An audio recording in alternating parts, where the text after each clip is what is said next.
общем-то, в принципе, мы завершим ее. Но, наверное, начать разговор следует вообще с того, что такое вообще выставка. Что-то будешь делать. Вот, значит, музейная выставка – это временная экспозиция, посвященная актуальной теме, созданная посредством музейных предметов, научно-вспомогательных материалов, элементов архитектурно-художественного оформления. Причем нужно сказать и обратить ваше внимание прежде всего на то, что это временная значит, демонстрация этих предметов. И самое главное, что она должна быть в соответствии с планом выставочных, с планом выставок. То есть вот как бы любой музей он должен иметь выставочный план, и согласно этому плану и эти выставки строятся. Чем отличается выставка от экспозиции? У нее есть ряд, в общем-то, отличий, которые могут быть преимуществами, но и могут, конечно же,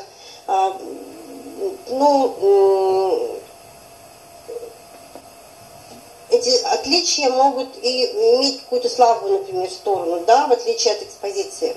Итак, выставка – это прежде всего временные рамки, наличие временных рамок работы. В среднем от нескольких дней могут быть до года, может быть и продолжительное выставление, но это должно быть оговорено соответствующими документами. Дальше. Актуальность и оперативность в содержании. Это, я считаю, является сильной стороной выставки в том, что она, мы можем ее, я не понимаю, кого-то там звук включен. Да. Это кто-то подключается, наверное, еще к конференции. Кто-то подключается и звук не выключил, да? Да. Вот. Ну, это ее преимущество, потому что экспозиция постоянная, она как бы, в общем-то, конечно же, имеет значимость, необходимость такой, да, а вот какие-то есть, в общем-то, сиюминутные какие-то потребности, сиюминутные задачи, какие-то вот относительно какого-то определенного времени, да, и, конечно же, вот это преимущество выставки, оно здесь наиболее ощутимо. То, что мы можем ее создать тогда, когда это очень нужно. Итак, вот эта вот актуальность и оперативность содержания. Конечно же, отличительной особенностью выставки является то, что мы не привязаны к большому необходимости выставления большого количества музейных предметов. То есть в выставке, конечно же, все это значительно меньше. С одной стороны, с другой стороны, вот это вот меньше, оно и, конечно же, предъявляет гораздо больше требований к выставлению, потому что мы должны выставить то, что будет, конечно же, очень нужным и важным в этот момент. Дальше. Выставка, в отличие от, опять же, экспозиции, это ее преимущество, да, она может предполагать использование экспериментальной подачи, использование каких-то экспериментальных методов подачи материала. То есть мы можем привлекать здесь и своеобразно там и какие-то современные какие-то способы экспонирования, и это тоже преимущество вот выставки как выставки над экспозицией. Но и самое главное, что выставка нам дает возможность экспонировать те музейные предметы, которые... Меня слышно? Да. Слышно хорошо вас, да. Я вас просто не вижу. А вот теперь вижу. Выставка позволяет, значит, экспонировать те предметы, которые в экспозиции не выставлены. То есть музей все равно обладает каким-то значительным фондом, все мы выставить не можем. И вот эта вот сменность выставок, она позволяет выставить как можно большее количество музейных предметов. Ну и, конечно же, нужно сказать, что это требование как выставки, так и экспозиции, это прежде всего то, что здесь мы должны дать приоритет подлинным музейным предметам. То есть мы выставляем подлинные музейные предметы, но за исключением, наверное, вот такой выставки, которую бы я вам тоже настоятельно рекомендовала, да, это так называемые планшетные или передвижные выставки. Вы ведь как бы тоже, я думаю, что являетесь участниками, то есть планируете принять участие во многих каких-то фестивалях, за пределами Шалканского района. И для того, чтобы показать себя и показать свои возможности, вы должны будете делать вот такие передвижные выставки, которые...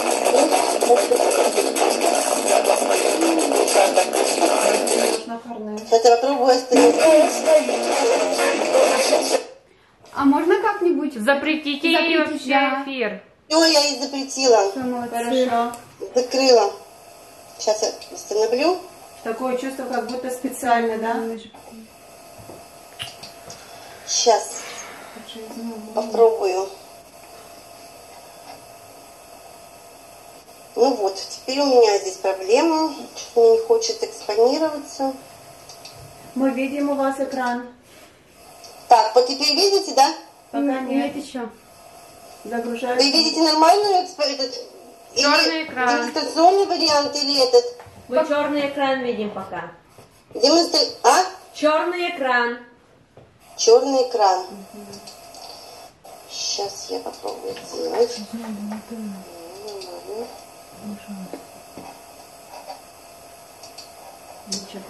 Что-то я совсем...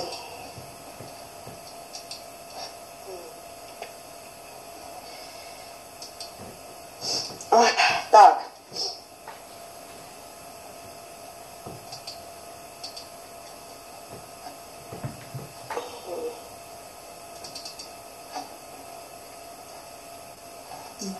Секундочку, подождите, ладно, что я тут натворила. Не дает. Мы сейчас видим презентацию. У меня почему-то презентация не хочет загрузиться теперь. Сейчас я еще раз попробую. О. Сейчас, секундочку.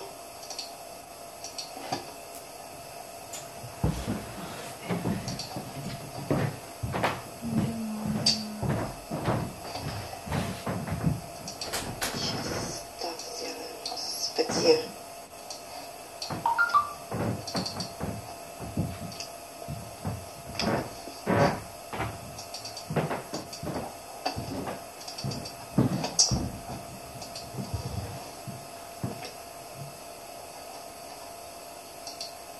Так, девчонки, помогайте мне. Я начинаю демонстрировать демонстрацию, мне почему-то не выдает. Я вижу. Ну давайте будем так. Давайте. Так уже, что ли? Так, вы видите? Все равно черный экран, да? Да, так видно. Давайте так.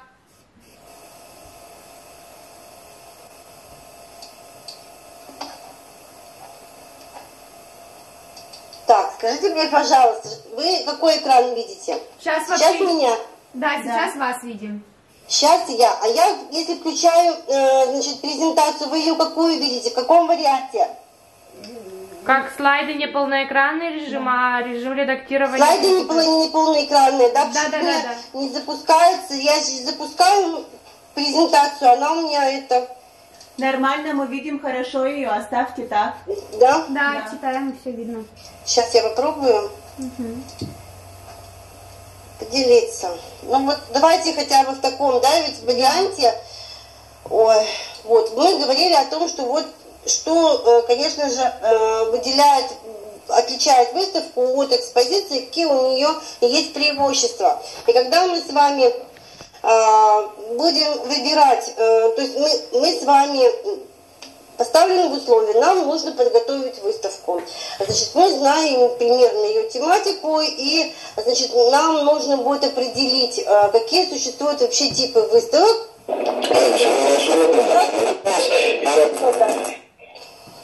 Итак, по тематике содержания, я звук выключила, по тематике содержания, да, у нас есть выставки новых поступлений, выставки из фондовых коллекций, из частных собраний, мемориальные, событийные.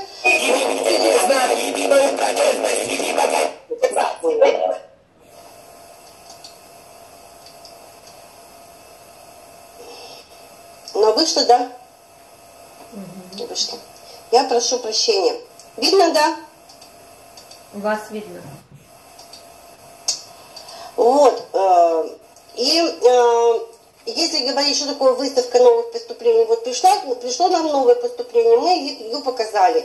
Если какие-то существуют фондовые коллекции, да, есть необходимость. Например, вот у вас есть фондовая коллекция ваших сундуков, и вы ее выставили. Это тоже вот как бы вариант, один из вариантов, значит, выставки.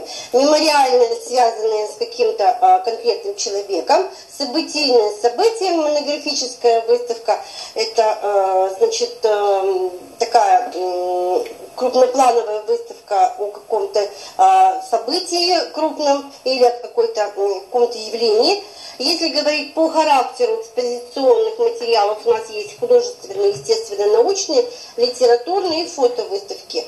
По месту размещения у нас есть внемузейная выставка, передвижная и выездная. Но и по продолжительности у нас тоже есть постоянные и временные выставки. То есть, когда мы будем с вами планировать выставку, мы будем определить, какая она у нас будет по тематике и содержанию, какая по характеру и какая по месту размещения и продолжительности. Ну и опять же, значит, следующее, что нам важно знать, это что такое экспонат. Экспонат, предмет, музейный предмет, выставленный для обозрения, является элементарной структурой любой экспозиции либо выставки. Но и по признаку подлинности экспозиционные материалы подразделяются на подлинные экспонаты, научно-вспомогательные материалы, копии, макеты и элементы архитектурно-художественного решения, играющие роль экспонатов. Ну, например, вы делаете выставку у себя в киносе. Вот сам по себе кинос уже будет вот тем архитектурным элементом или решением, который тоже будет играть роль экспоната. Вот, значит, ну и если говорить про то, из чего состоит выставка, она может состоять из отдельных единичных экспонатов, или может состоять из комплексов, экспозиционного комплекса различного типа. Один предмет мы экспонируем только тогда, когда у него есть высокая музейная ценность. Вот есть, допустим, какая-то великая картина великого художника. Вот мы ее можем экспонировать, эту картину, в единственном экземпляре. Или яркая зрелищность, например, да, допустим, вот найденный недавно меч корейский, да, который тысячелетняя история, вот мы его тоже можем, значит, экспонировать одним. Либо крупные размеры предмета. Например,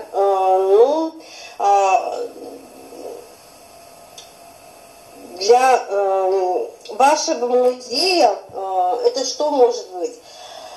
Ну, допустим, в том же самом киносе вы можете там ткацкий станок поставить отдельно, вот он будет представлять собой вот предмет, и можно его выставить как единичный экземпляр. Если говорить про экспозиционный комплекс, значит, что такое экспозиционный комплекс? Это группа предметов, которые мы объединяем по содержанию, образующую целостную композицию, соединяющую в единый образ. То есть это все музейные предметы, которые мы выставляем на данной выставке и которые мы можем объединить по какому-то принципу или по какому-то признаку. Значит, для того, чтобы экспонировать вот этот экспозиционный комплекс, нам нужна какая-то единая экспозиционная площадка.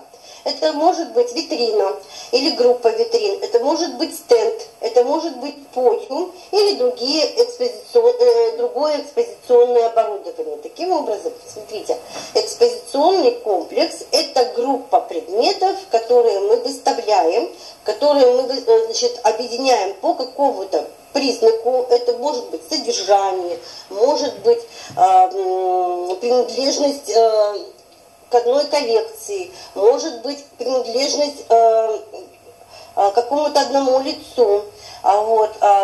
Для выставления этих предметов мы используем какие-то экспозиционные площадки, о которых я уже говорила. Итак, какие существуют экспозиционные комплексы? Первый – это так называемый коллекционный или систематический комплекс. Ну, что он из себя представляет? Это однородные музейные предметы. Ну, например, Если это, допустим, естественно-научные предметы, это, например, могут быть минералы.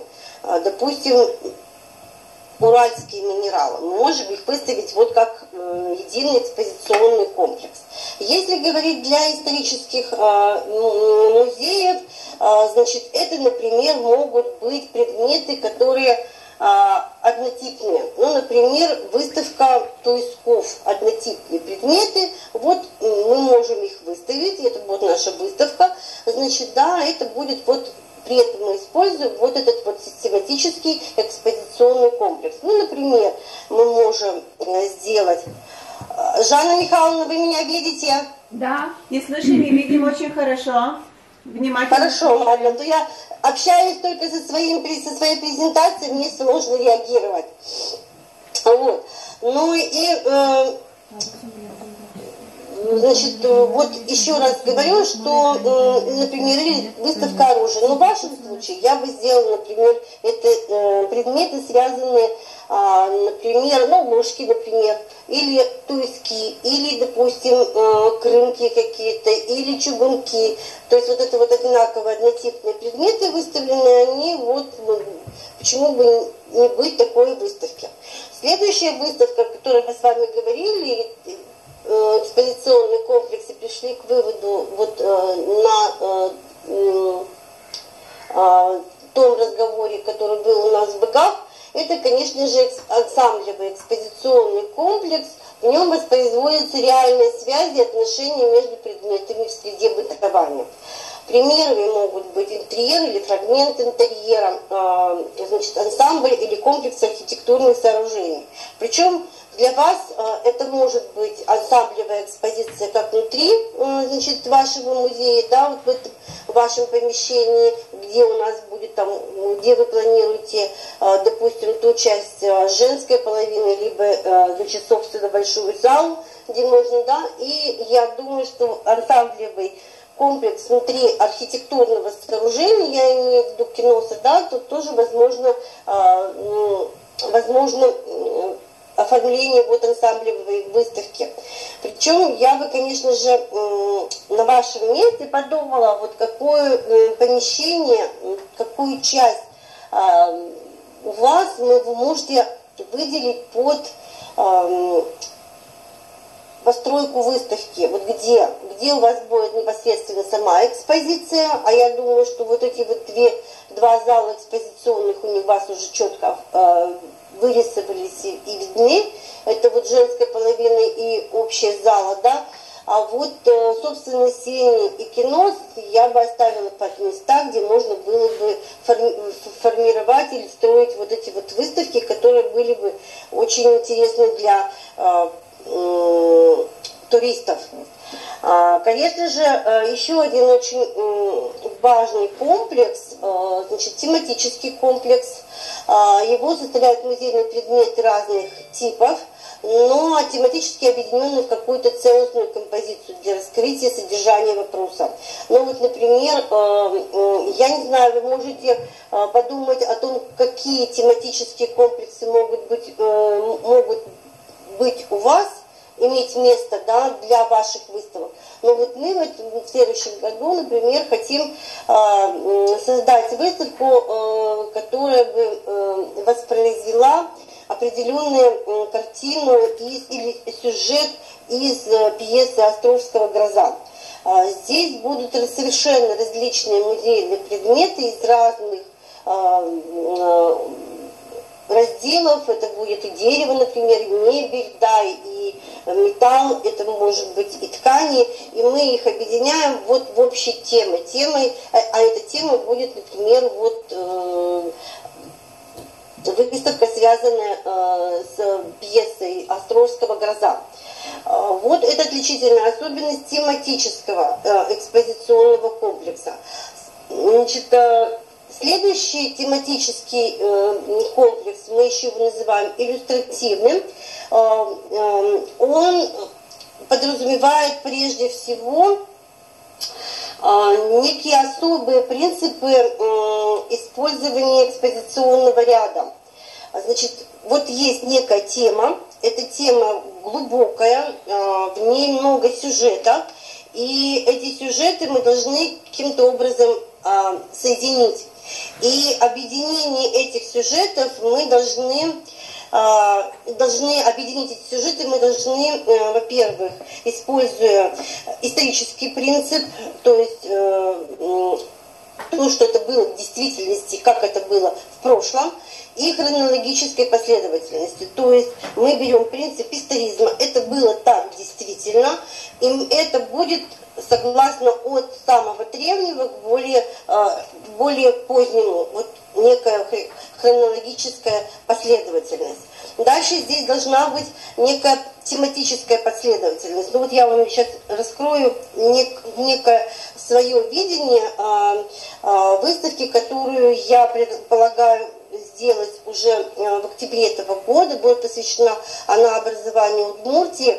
И вот здесь мы используем историко-хронологическую последовательность. Вот, значит, сначала у нас будет некий подкомплекс, связанный с системой образования России дореволюционной, с ее особенностями, например, прежде всего земская школа как основа.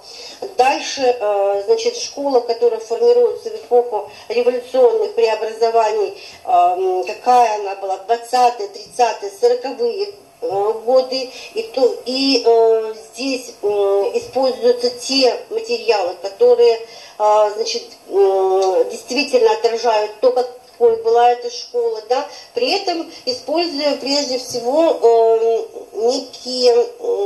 неких людей, которые будут олицетворять, реальных людей, которые будут олицетворять ту или иную тему. Например, если мы говорим о земской школе, это будет, значит, Верещагин. Если мы будем говорить о школе 20-х, 30-х годов, это будет Вера Толстая или, например, Кедра Митрей.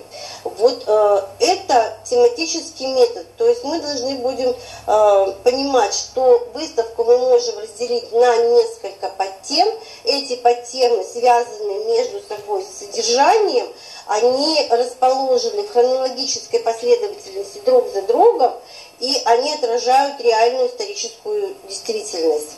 Ну и, конечно же, здесь используется сюжетно-образный принцип, то есть не просто вещи выложены, да, а вещи выложены так, как это было в действительности. То есть некая сюжетная линия, значит, читается в этом принципе раскладывания предметов. То есть, ну, допустим, не просто там сюртук, да, значит, Верещагина выставить, да, а, допустим, рядом положить гитару и физгармонию.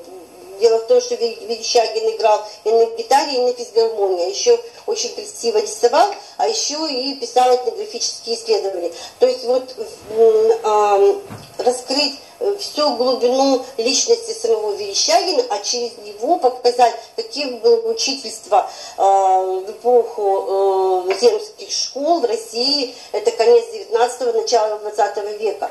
Дальше мы показываем, например, ту же самую Веру Толстую, да, и не просто там, допустим, ее личные вещи, не просто на манекен надели костюм того времени, да, значит, мы можем выложить письмо, которое написали Вере Толстой, ее ученики, значит, прежде всего и ее письмо о том, что она считает Удмуртию своей родиной, и некие там моменты, связанные с тем, что она перевела на удмуртский язык методические какие-то материалы. То есть вот в данном случае все это должно играть вот такую сюжетную некую линию. Значит, ну еще есть такой музейный экспозиционный комплекс, который мы называем натюрмортами. Я бы, в общем-то, честно говоря, вам обратила внимание на этот музейный экспозиционный комплекс, поскольку вот я думаю, что он будет у вас очень красиво выглядеть, и вы можете его красиво представить. Значит, он включает неоднородные музейные предметы, да, в первую очередь вещи. И в отличие от предметно-типологического комплекса, они не объединены каким-то содержанием, какой-то темой. Значит, но тем не менее создают некий очень красивый художественный образ.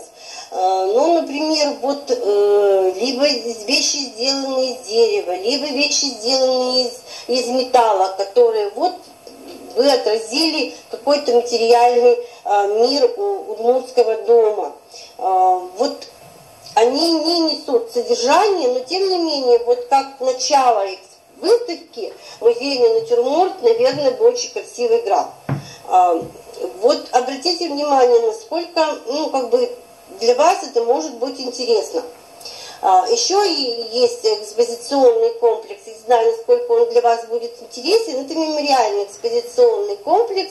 Он, значит, его особенностью является принадлежность предмета к какому-либо лицу, связанной с его жизнью, деятельностью. Ну и, конечно же, ну, как пример, выставить письменный стол писателя или художника, допустим, да, с подлинными ему принадлежавшими предметами. Вот это все, что связано с его деятельностью, будет считаться мемориальным экспозиционным комплексом. Следующий этнографический комплекс экспозиционный, состоящий из предметов материальной культуры какого-то этноса. Вот. Причем пространственная организация, пространственная организация предметов отражает реальные трудовые, значит, бытовые, реальные другие отношения этого народа.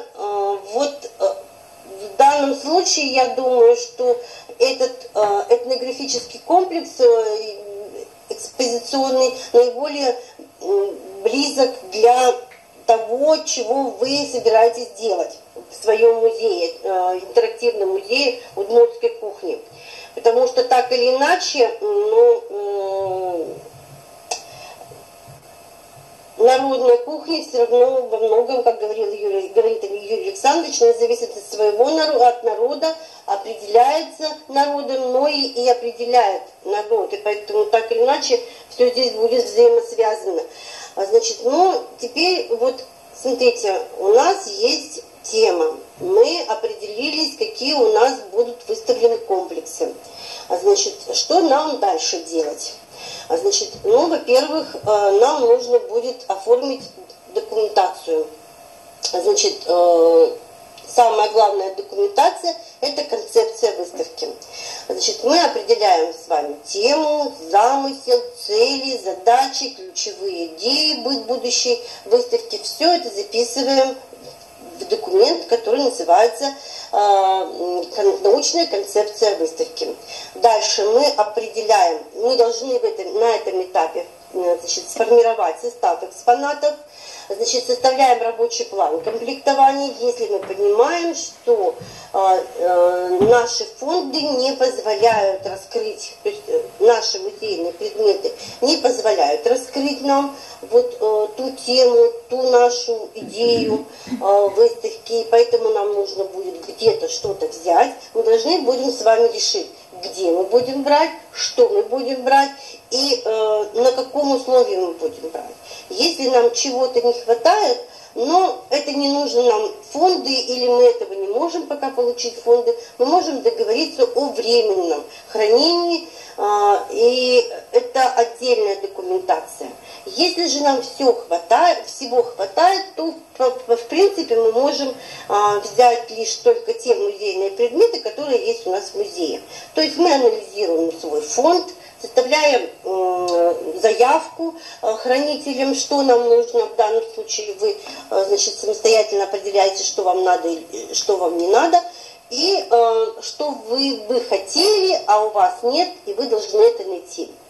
Значит, итак, мы, значит, определили, чего мы хотим, мы определились, с помощью чего мы это можем сделать. Дальше нам нужно для того, чтобы выставку построить, конечно же, изучить литературу и источники, которые есть. Мы литературу изучили, потому что же принцип историзма, принцип научности никто не отменял. И это наша с вами главная задача. То есть мы с вами должны представить выставку, которая отражают действительность. Дальше.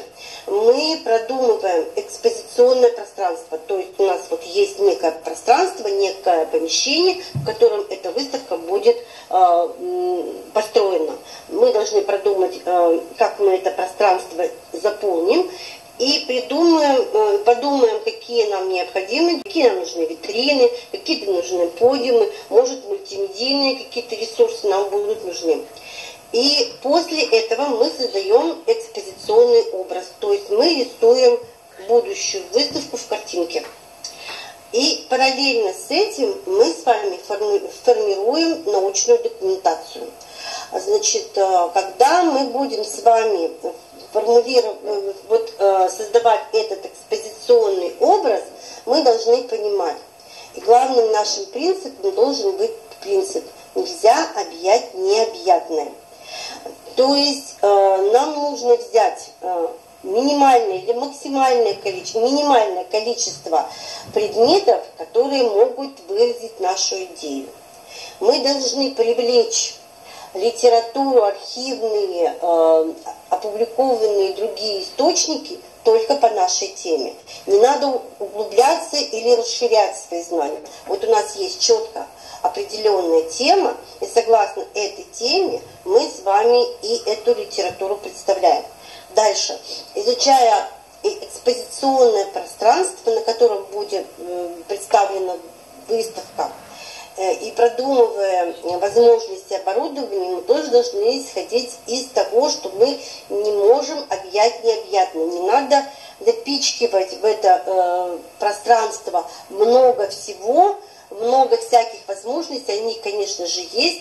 Нам нужно раскрыть тему так, чтобы она при минимальных затратах она максимально заиграла так, как вы хотите.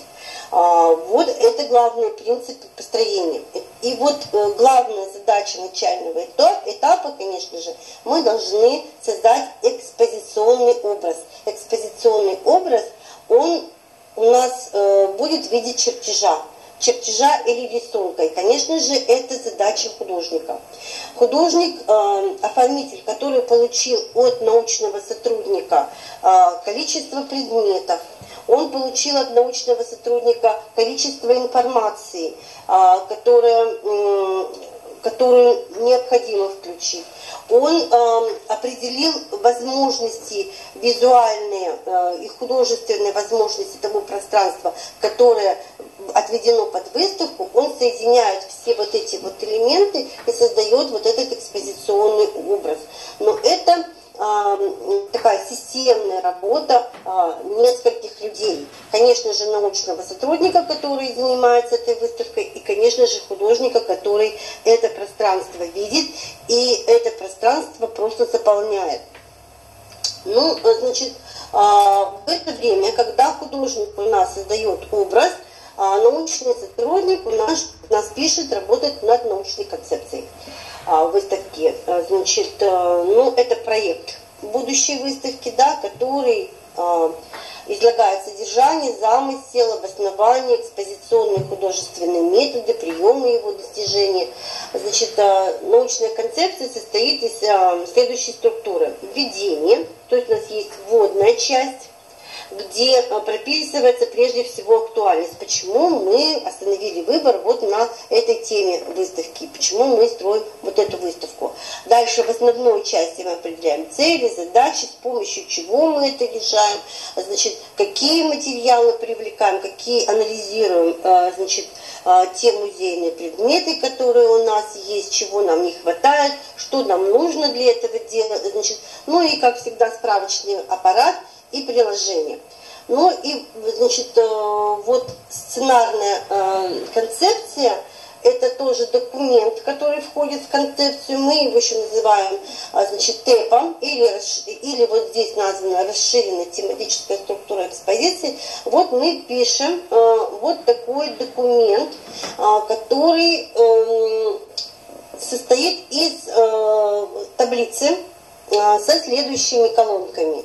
Значит, мы прописываем содержание темы или подтемы.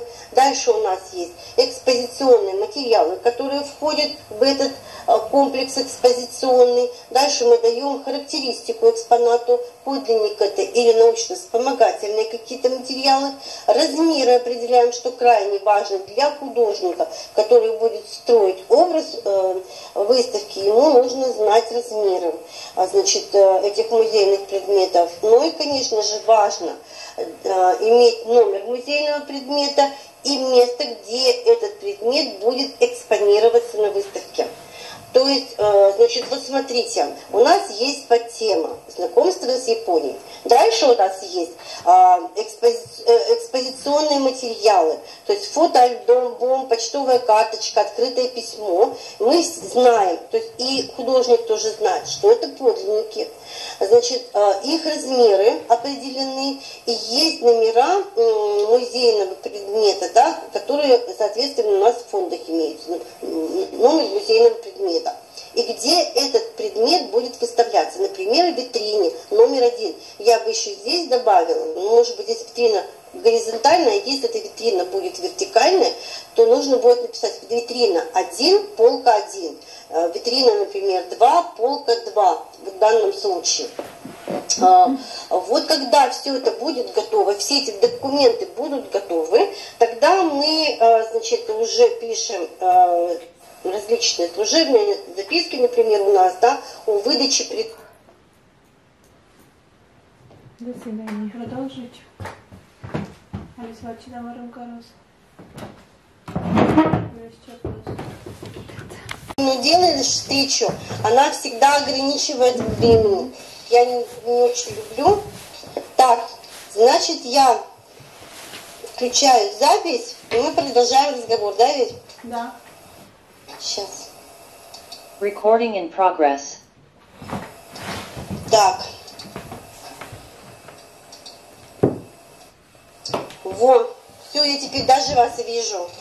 Вот смотрите, значит, вот этот документ очень важный. То есть сначала мы перед тем, как построить выставку, значит, определились с темой, мы определились с помещением, мы определились, значит, с предметами, мы определились с концепцией, то есть с неким вот образом на этой будущей выставки. Что делаем дальше? Мы дальше вот, то есть мы озадачили художника, который должен это пространство сделать выставкой, а сами мы делаем вот этот вот тематика экспозиционный, так называемый план. То есть мы же с вами выставку разделили на некие экспозиционные подтемы, комплексы, и вот эти экспозиционные комплексы, они могут быть у нас коллекционными, тематическими, этнографическими, любыми.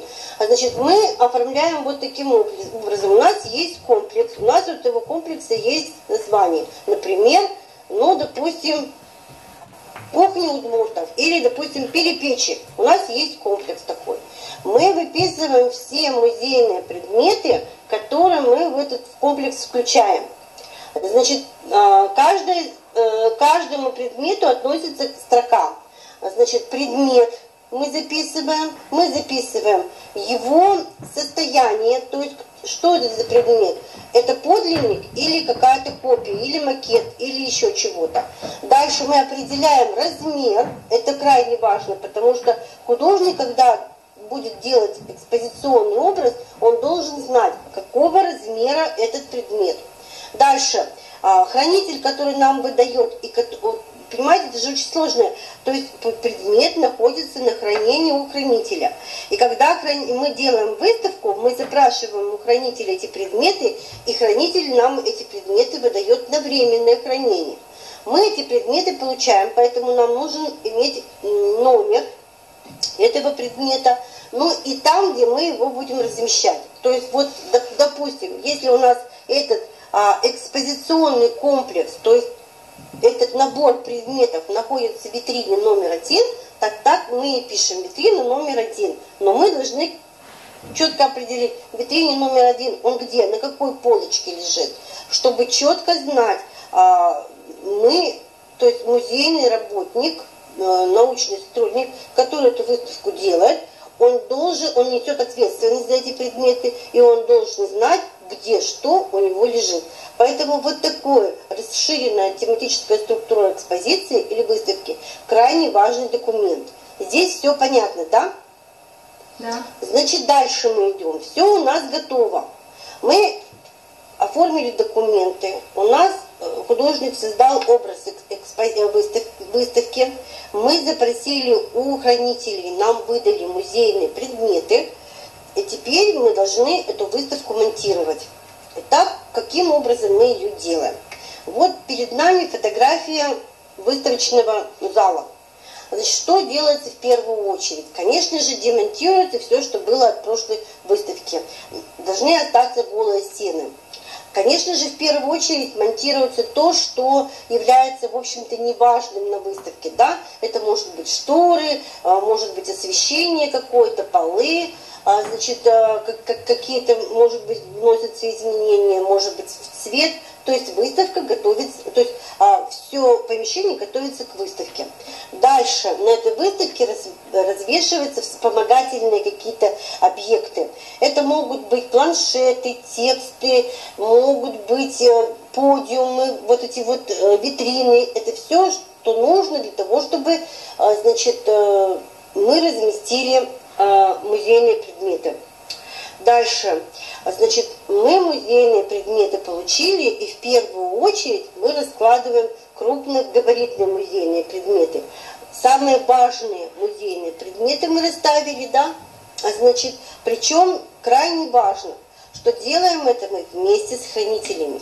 То есть, например, есть четкие требования, что некоторые вещи, например, хранитель по фарфору нам вообще не доверяет ни стекло, ни фарфор, потому что это очень быстро бьющиеся предметы, и она их доносит сама и уносит сама с выставки.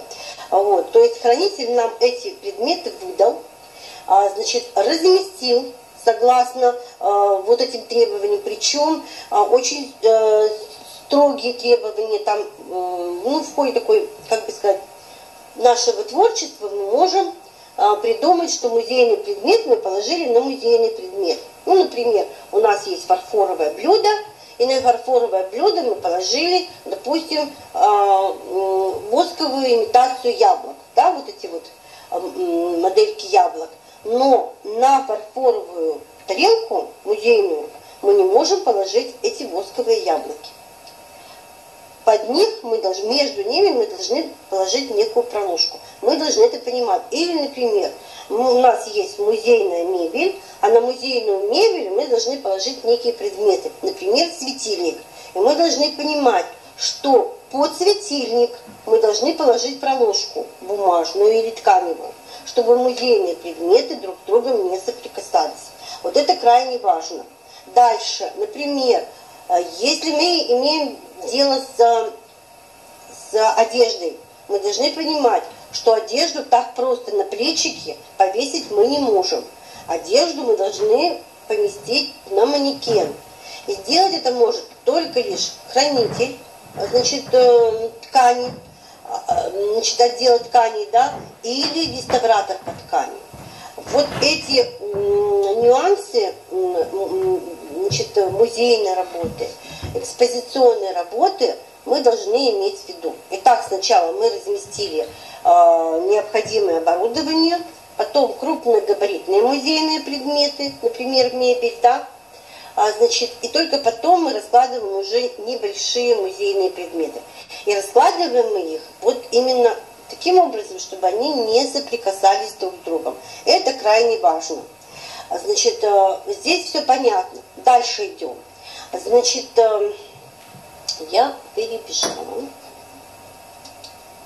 Значит, мы, кроме того, что выкладываем музейные предметы, мы еще и используем на выставке огромное количество текстовой информации.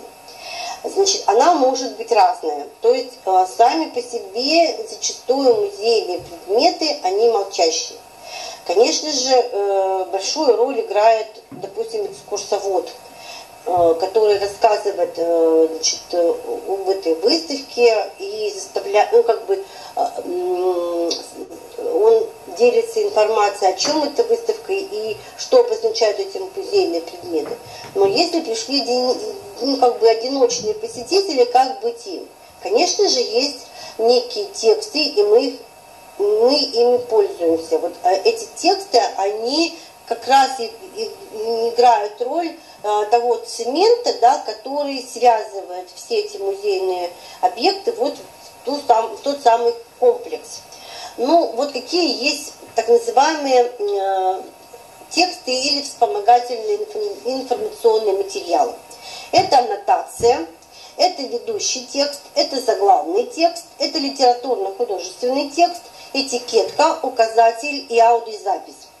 Значит, ну что такое аннотация? Мы пришли на выставку, мы видим название и краткая некая аннотация, что вы увидите на этой выставке. Значит, пришли к одной из витрин, которая у нас будет вот таким комплексом экспозиционным, да, и здесь висит некая небольшая информация о том, что вот представляет себе этот комплекс. Например, выставили предметы археологии Волжской Булгарии. По крайней мере, какой-то текст о Волжской Булгарии необходим на этой витрине. То же самое, значит, заглавным текстом, литературно-художественным текстом. Этикетка. Что значит этикетка? Ну, каждый предмет должен иметь некую подпись. Нужно написать, что это за предмет, из чего он сделан, где он сделан и когда он сделан. Вот это важно, значит, что за предмет, из чего сделан, где сделан и когда сделан.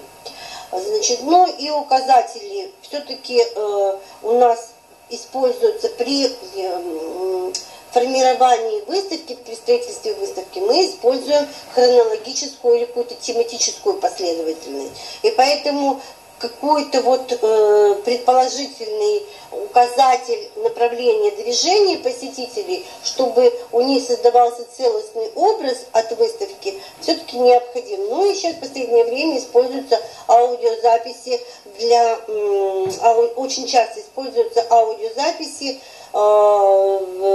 выставочной деятельности. То есть можно, например, просто сделать какой-то ну, наверное, через интернет можно рамки какие-то, можно, ну, различные там телевизоры, различные возможности, где можно использовать аудио штрих-коды, например, или QR-коды, которые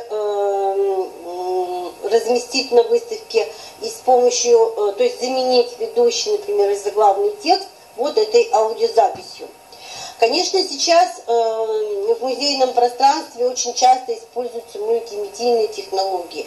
Но, опять же, вот из разряда, да, значит, лучше-меньше, да лучше. Вот насколько они необходимы, эти мультимедийные технологии, например, вот конкретно для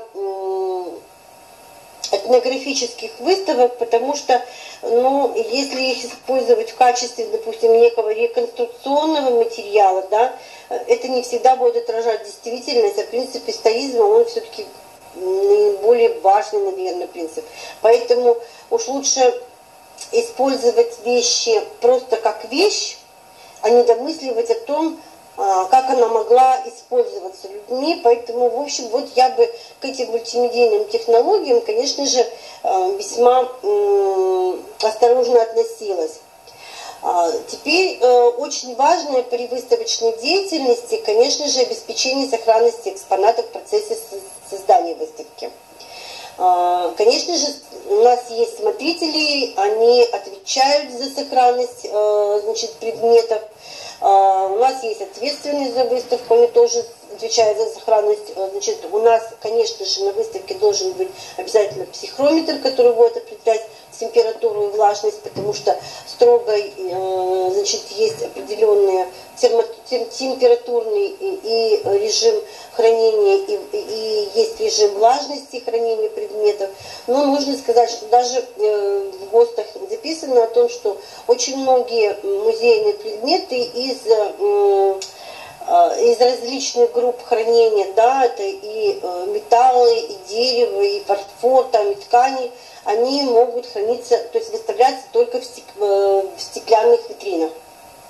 И поэтому, значит, если хранятся в стеклянных витринах, тут нужно исходить из того, какие есть эти требования, какие у нас есть возможности. Стеклянные витрины, они закрываются и пломбируются. Вот это вот самое главное. Если есть возможность изоляции с помощью оргстекла, значит, музейных предметов, нужно изолировать оргстеклом вот такими какими-то планшетами, чтобы не было доступа, значит, если таких возможностей нет, то, наверное, вот эти вот музейные оградки тоже можно поставить, потому что нельзя оставлять предметы музейные в зоне доступа руки посетителя. И здесь есть вот очень четкие правила, как это сделать правильно. Значит, вот об этом мы думаем, когда уже выставку когда строим выставку, потому что, значит, мы понимаем, что вот эти предметы мы можем выставить только в витрине, а эти мы можем только на подиуме, но при этом мы там повесили оргстекло, а эти можно выставить так и только поставить вот некие ограждения, вот. Ну и когда мы строим выставку, мы понимаем, что каждый предмет должен находиться вне зоны досягаемости посетителей. Ну и, конечно же, ну вот уже буквально последнее, да, открытие выставки должно быть праздничным, потому что выставка это все равно такое некое культурное явление, и нужно заявить общественности, что вот она открыта, эта выставка, открытие выставки несет некий презентационный такой момент. Что мы будем планировать на открытии выставки? Может быть, некая театральность, да, театральная, значит, часть открытия выставки. Очень, всегда это вызывает положительные отклики. Конечно же, мы приглашаем людей, которые являются очень авторитетными в обществе, именно вот в той сфере, в которой мы открываем эту выставку. Например, если мы открыли выставку свадебных платьев, да, или там свадебными обрядами связаны, то мы, конечно же, пригласим, может быть, деятелей, прежде всего, людей, связанных с властью, вот, с регистрацией браков, да, допустим, если эта выставка связана с какими-то религиозными вопросами, конечно, деятелей Русской Православной Церкви, допустим, ислама приглашаем. То есть мы приглашаем людей, которые имеют какой-то определенный авторитет и вес в обществе, которые своими словами могут этой выставке принести только пользу, разрекламировать ее. Ну и, конечно же, люди, которые пришли на открытие выставки, должны иметь некие преференции. Например, бесплатное посещение выставки, бесплатная какая-то там, допустим, экскурсия по выставке. Но и когда мы эту выставку создаем, мы, конечно, должны понимать, что она у нас заиграет совершенно новыми красками, и она будет востребована людьми, если мы будем проводить на этой выставке какую-то культурно-образовательную работу. То есть у нас на выставке будет отведено какое-то пространство для интерактивности. То есть либо это будет либо квест какой-то на игре, либо это какие-то экскурсии с элементами медиации, например, да. То есть мы должны... Медиация – это когда экскурсовод разговаривает с посетителями, когда выставка построена не по принципу монолога экскурсовода, а по принципу общения, живого общения посетителей и работника музея. Ну и вот это наиболее важные моменты. Итак, смотрите, мы с вами выяснили, что мы с вами создаем выставку согласно музейному плану, выставочному плану музея. Значит, у нас есть задание, мы должны эту выставку построить.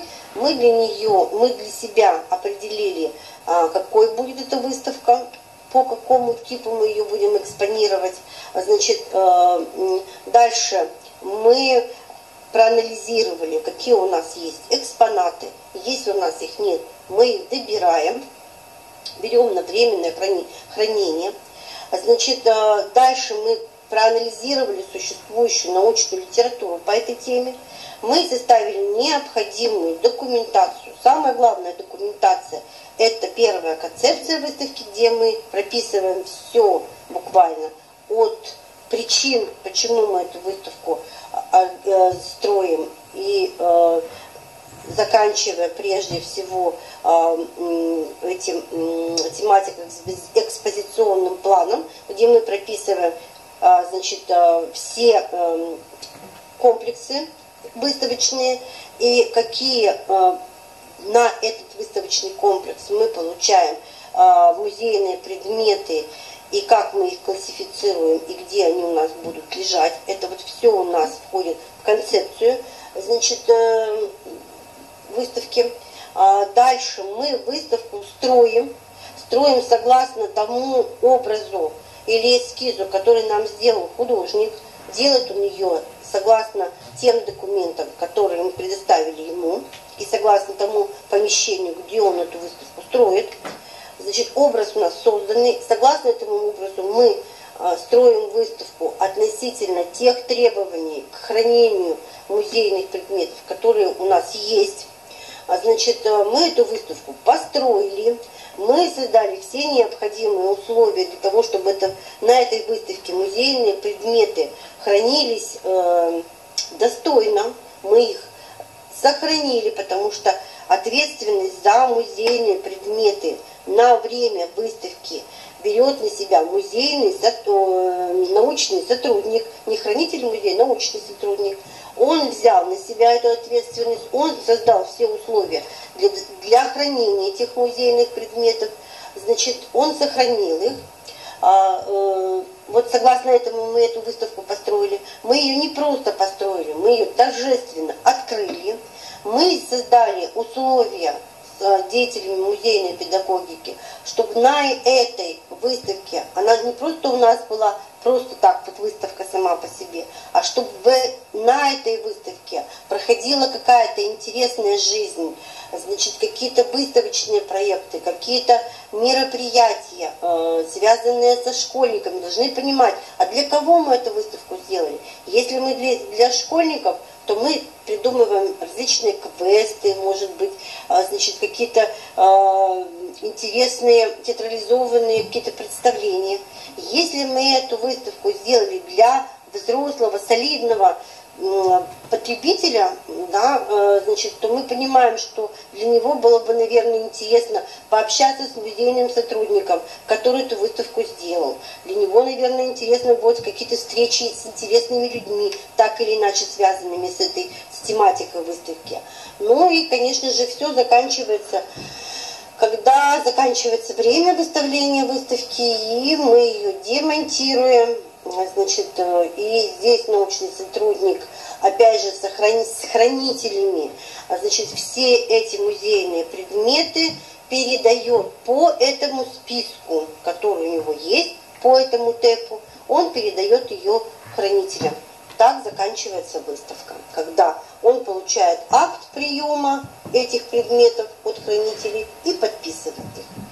Ну вот, в целом, как строится выставка, я вам рассказала. Есть какие-то вопросы? Вопросов? Слышно, да? Слышно. Сейчас я сделаю... Вопросов пока нет. Надежда Антоновна, спасибо. Но в ходе вот вашей работы, в ходе прослушивания я сделала себе некоторые пометки. Что об открытии выставки нужно сказать? Вот у нас в рамках Бык-Быга предполагается, вот прописала, записала себе. Вот, как раз к Бык-Быгу вот, вам нужно сделать какую-то интересную выставку, и я бы сделала ее в Киносе. И сделала бы там отдельную площадку.